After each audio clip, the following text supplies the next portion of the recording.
بہت سے آج ہمارے علماء آج وہ گھبراتے ہیں محبت اہل بیت کی بات کرتے ہوئے، مودت اہل بیت کی بات کرتے ہوئے، مودت علی، مودت فاطمہ، مودت حسنین کی بات کرتے ہوئے۔ انہیں آقا علیہ السلام کی یہ سنت مبارکہ بھول گئی ہے۔ انہوں نے یہ شیعہ مکتب فکر کا حصہ، ان کا عقیدہ ان کے کھاتے میں ڈال دیا۔ اگر ہم نے محبت اہل بیت کی بات کی، مودت علی کی، مودت فاطمہ، مودت حسنین کی بات کی، اگر ہم نے شہادت امام حسین کی، شہداء کربلا معلیٰ کی بڑھ چڑھ کے بات کی، آپ کی عظمت کی، آپ کی محبت کی زور دے کے بات کی، تو اس کا فائدہ شیعہ حضرات کو پہنچے گا، اہل تشیع کو پہنچے گا۔ محبت اہل بیت اور مودت اہل بیت اور محبت حسنین اور مودت اور محبت سیدہ فاطمۃ الزہرا اور مودت و محبت علی المرتضیٰ، یہ نہ شیعوں کی چیز ہے، نہ سنیوں کی چیز ہے، نہ اہل حدیثوں کی ہے، نہ دیوبندیوں کی ہے، نہ بریلویوں کی ہے۔ خدا کے بندوں، یہ مسلمانوں کی ہے،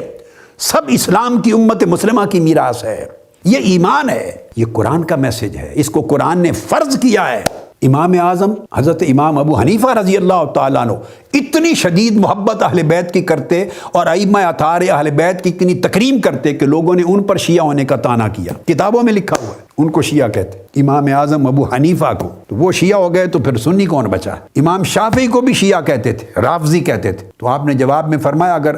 محبت اہل بیت کا نام شیعہ ہونا ہے تو مجھے قبول ہے۔ تو امام شافعی شیعہ ہیں تو پھر باقی سنی کون بچا؟ امام مالک کی محبت اہل بیت اطہار کے لیے بڑی تعظیم و تکریم تھی، امام احمد بن حنبل کی تھی، سب ائمہ اربعہ کی تھی۔ سمجھانا یہ چاہتا ہوں کہ محبت اہل بیت، مودت اہل بیت یہ کسی مکتب فکر کی میراث نہیں ہے۔ اس کو خدا کے لیے سنی شیعہ کی جنگ اور صف بندی کی وجہ سے اس ایمان کے اثاثے کو اپنے ہاتھ سے نہ جانے دو۔ جب محرم آتا ہے تو اہل بیت کی محبت تو سال بھر، یہ آقا علیہ السلام کی محبت ہی کی برانچ ہے، سال بھر رہتی ہے، مگر محرم کے مہینے میں پھر آپ کی شہادت شہداء کربلا معلیٰ اس کا تذکرہ کر کے اہل بیت اطہار کی محبت کی یاد تازہ ہوتی ہے، ان سے تعلق جڑتا ہے، قلب ان کے ساتھ میلان رکھتا ہے، میلان قلب بڑھتا ہے، ان کی عظمت کا ایک سبق دہرایا جاتا ہے اور اگلی نسلوں کو میسج دیا جاتا ہے کہ اہل بیت اطہار کی محبت ہمارے ایمان کا حصہ ہے۔ ہم صف بندی ایسی کر چکے ہیں اور دڑے بندی ایسی کر چکے ہیں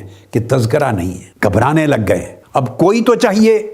جو اس وقت برج کا کام کرے، پل کا کام کرے، وہ برج کا کام تحریک منہج القرآن ہے امت مسلمہ میں، بر صغیر پاک و ہند میں، کہ ہم دو انتہاؤں کی طرف جانے والوں کو جوڑ کر اعتدال کا راستہ، حق کا راستہ بتا رہے ہیں۔ یہ بدقسمتی ہے، اب تو اس وقت ہو ہی رہا ہے۔ یہ بدقسمتی پہلے وقت میں بھی ہوئی، جب بنو امیہ اقتدار میں آ گئے۔ بنو امیہ کی حکومت کے اکثر الا ماشاء اللہ نیک اور صالح حکمرانوں کو چھوڑ کر، جو اپنے عقیدے میں، اپنے عمل میں جن کی صالحیت تھی، تقویٰ تھا اور اہل بیت اطہار سے محبت کرنے والے، اللہ کے رسول سے محبت کرنے والے، ایسے لوگ ہر دور میں رہے، مگر استثناء ہوتے ہیں وہ۔ تو چونکہ بنو امیہ کی حکومت جب قائم ہوئی اور پھر واقعہ کربلا ہو گیا 61 میں، تو یزید نے جو نئی ایک طرز پیدا کر دی اس بدبخت اور ملعون نے،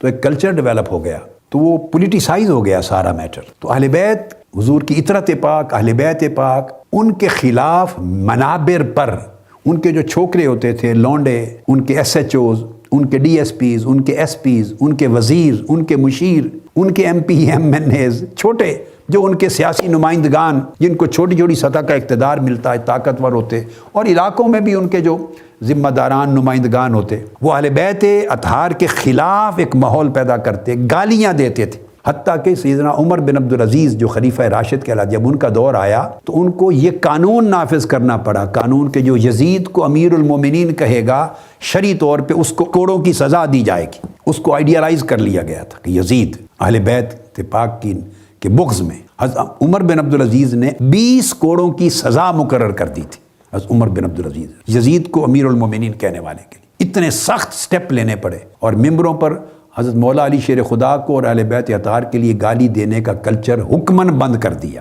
حکماً بند کر دیا۔ اور لوگوں کے ذہن اتنے بائسڈ ہو چکے تھے، اتنے زہر آلودہ ہو چکے تھے۔ عام جب نئی نسلیں جنم لیتی ہیں جس ماحول میں، انہوں نے جو کچھ پیدا ہوتے ہی دیکھا، وہ سمجھتے ہیں یہی دین ہے،